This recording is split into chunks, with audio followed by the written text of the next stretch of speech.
Most of us carry a mess inside us. We borrow our questions from one civilization and our answers from another. And because of this, we spend our whole lives walking in the dust of both.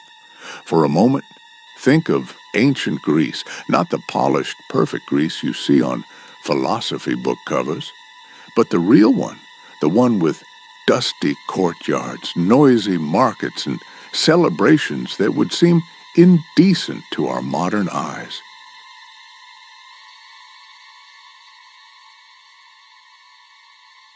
Hey, imagine a shepherd, a shopkeeper, and a wandering philosopher.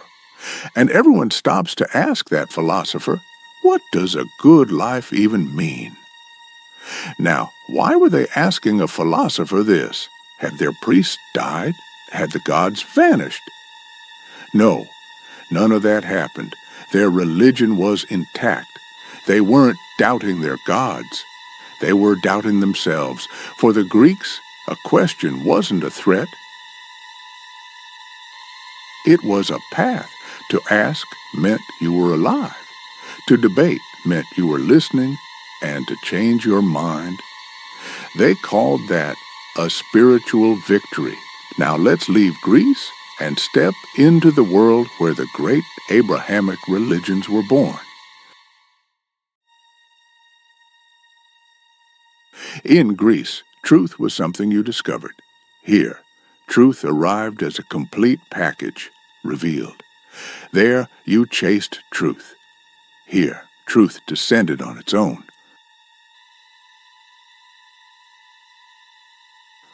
People here lived under a roof built by God, His prophets, and His words.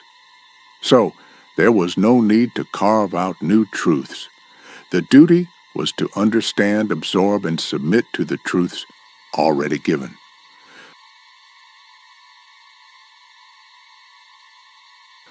The difference between these two worlds isn't about intelligence, it's about anxiety.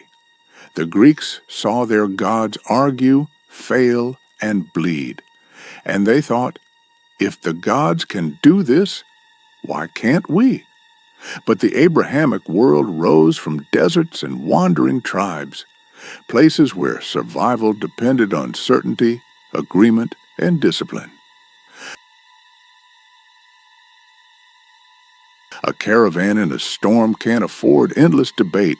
It needs a command. It needs answers that don't turn back into questions. So, Greek thought is like a wild grapevine, tangled, wandering, but always climbing. The world of Abraham is like a solid wall, built to guard generations from the storms of change. Our questions come from Greece. Our answers come from Abraham. Whether we admit it or not, both worlds have shaped us. When we reach for a question, we crave the freedom the Greeks had, but we also long for the Abrahamic certainty of already knowing. Maybe this tension is our real inheritance. Maybe the true struggle isn't between East and West, but between Athens and Jerusalem, between reason and revelation. And maybe that battle isn't happening out there at all. Maybe it's happening inside each of us, between the child who raises their hand to ask why, and the elder who has already decided what the answer must be. The most unsettling part is that both of them live in the same body.